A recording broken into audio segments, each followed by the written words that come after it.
Welcome from the CiMi.CON 2018 in Berlin. My name is Maria and I'm standing here with Thomas Bailey. Hello and welcome. And thank you for participating in this interview. Can you briefly introduce yourself and your position? I'm head of market intelligence at Rolls-Royce and business model innovation.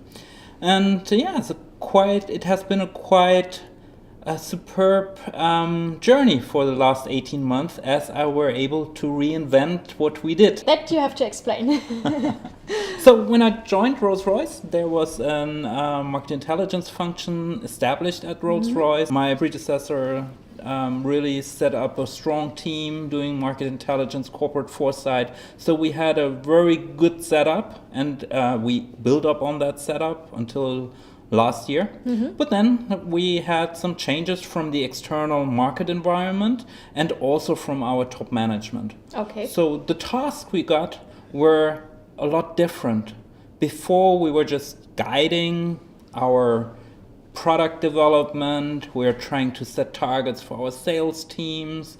We identified our market position, growth opportunities, and all that sorts of stuff, which are very interesting. But last year changed. We got something else in addition. We were capable of looking out for the new vision for the company. We wanted to reinvent what we are doing and how we are doing it. Because there was a sense of urgency in the top management. We were in a market, 100-year diesel engines, reciprocating engines, and the top management said, hey, what will be our future? What will we do in 2030, 2035?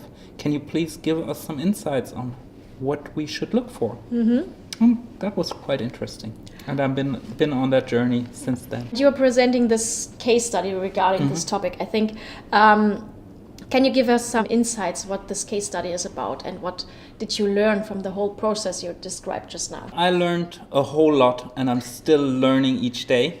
And there are a lot of surprises on that journey. First of all, we never had time. We were under constant pressure because the results were due before we even started to look out for how we would do it. We didn't get external support for a big stretch of the way.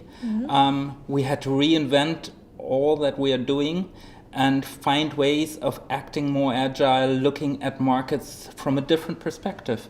You know, to give you an example, before we always looked at how much power do our customer need, what kind of engine propulsion would they want. So our unit was kW, kilowatts per hour or kilowatts. Okay. And now we had to change to what are the guys actually doing with those kW. Okay. So really changing the perspective, not focusing on the component, more focusing on what the end customer is doing with that component.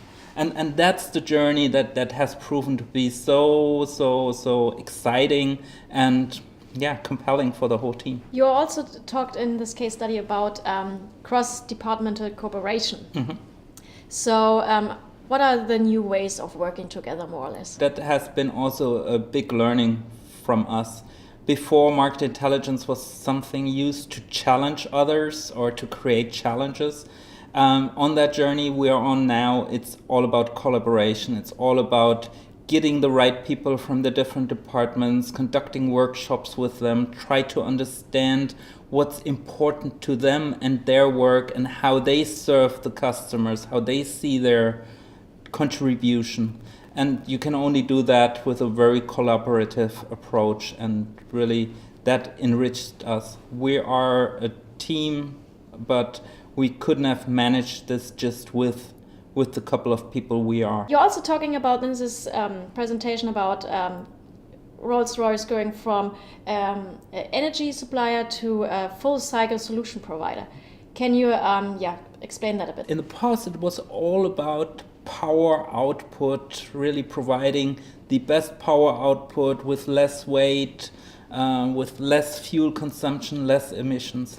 Now it's all about providing the customer with what he needs to fulfill his job or his pleasure. If you look at a customer, for instance, who drives a yacht, he wants to be out there and have fun on that yacht. He is not so much into how many kWs do I get from the engine. He wants propulsion. He wants to go fast. He wants to go clean.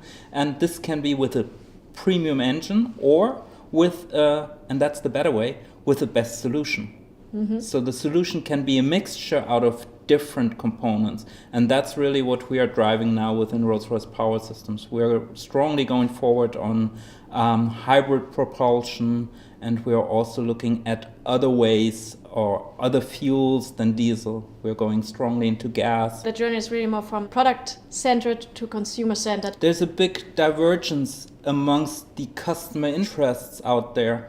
You have customers who are very sensitive about emissions. And on the other hand, you have customers who say, I want reliability and I need reliability. I need to be able to catch up, especially in the emerging markets. And so you have to do both or 3 things or 4 things at the same time. And that's also a challenge for market intelligence, because it's more and more about the details of customer preferences.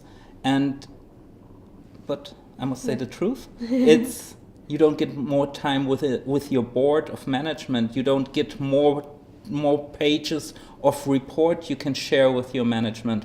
It's the opposite. People want the message quick on a very limited space. 4 bullet points on a slide that should explain the world. So these are the challenges we are facing. What are future trends or influences we should look out to in the field of market and competitive intelligence? You have a lot of digital tools you can use, and there are pretty good share of these tools at this exhibition, at this conference. And that's also why I come here and why I really appreciate it, because you get something from different businesses.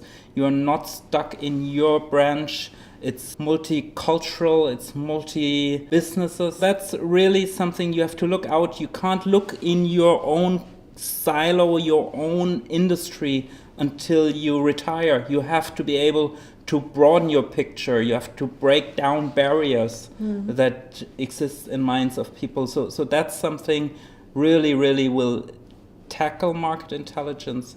It's always about making the right decision between detail and generalification. It is always about working with people. You have all these IT tools. You create something that you publish via IT, but at the end it has to touch the people and it has to be there for the people. Thank you very much, and I hope you enjoyed the rest of the conference. Thanks a lot.